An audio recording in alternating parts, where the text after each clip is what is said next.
Hi, I'm Jane. I'm going to show you how to make this continuous double-headed daisy. Slightly different from the normal because we've actually got two rock eyes in the centre of each daisy. I'm using size 11 rock eyes. You can use whatever size you like. I just find particularly for demonstrating size 11 quite good because it's a little bit chunkier than some of the others. I've got a Nymo thread, I've got a size 10 beading needle, and I've just got a little magnetic clasp here. You can obviously use whatever sort of clasp you like.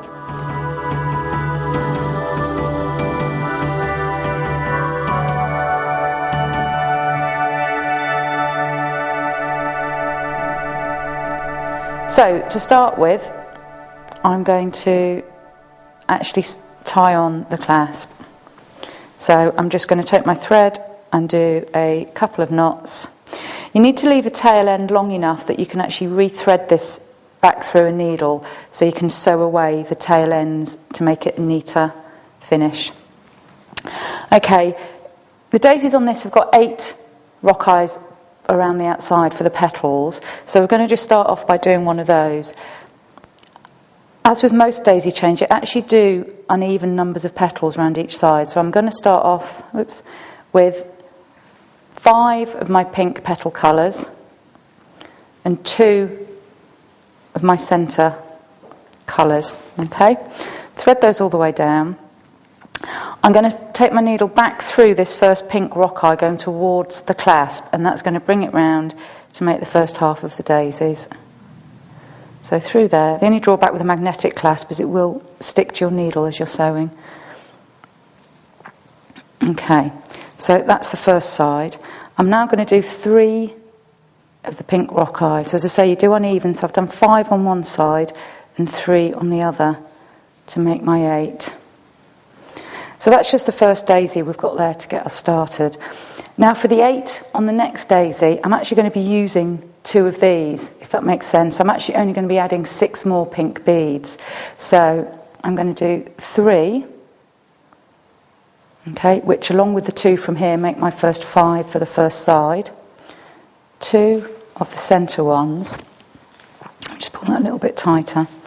Now I'm going to come back through this one here, and that will pull round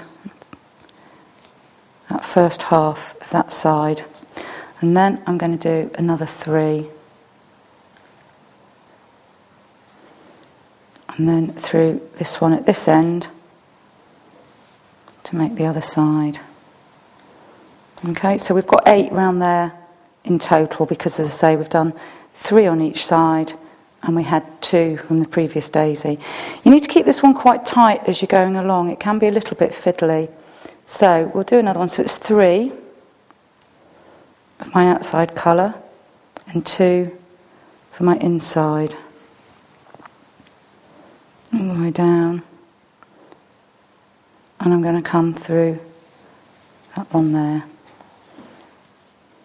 Oops. As I say, this one is a bit fiddly to keep it tight as you go along. So it's another 3 of the pink.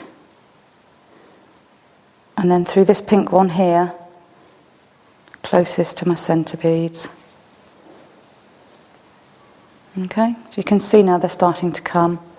So next one, 3 pink, 2 of my centre colour.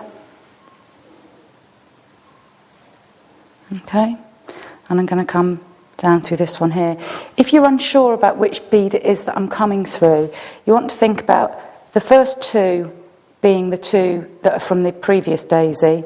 Then you've got 2 at the top and 2 at the bottom, and that's the only other one left. So that one, those 2 there, make the 2 for the next one along. So again, try and keep it tight as you go along. There we are, and then 3 more pink for the other side, and again it's coming up through this pink one here, which is adjacent to my centre beads. Okay, I'll just do a couple more. I find that when you're first starting off, it's the first few are the sort of the most fiddly, and sort of persevere with it until you've got sort of 4 or 5 daisies done, and then you can really see the pattern coming and really see how it's coming together. So it's another 3 pink for the other side of my petals.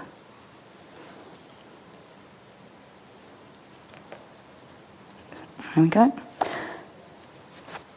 And again it's 3 pink and 2 for the centre.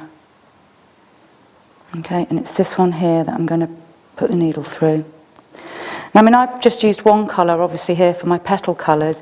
You can always use different colours to sort of alternate colours of the petals, whatever. I find the single colour works quite well with this one, just for a change. Okay, so you can see now there I've got 6 there all together, so you can see it coming. So one more, 3 pink, 2 of the centre, and it's this one here, it's the one adjacent to the one that my thread's coming out of.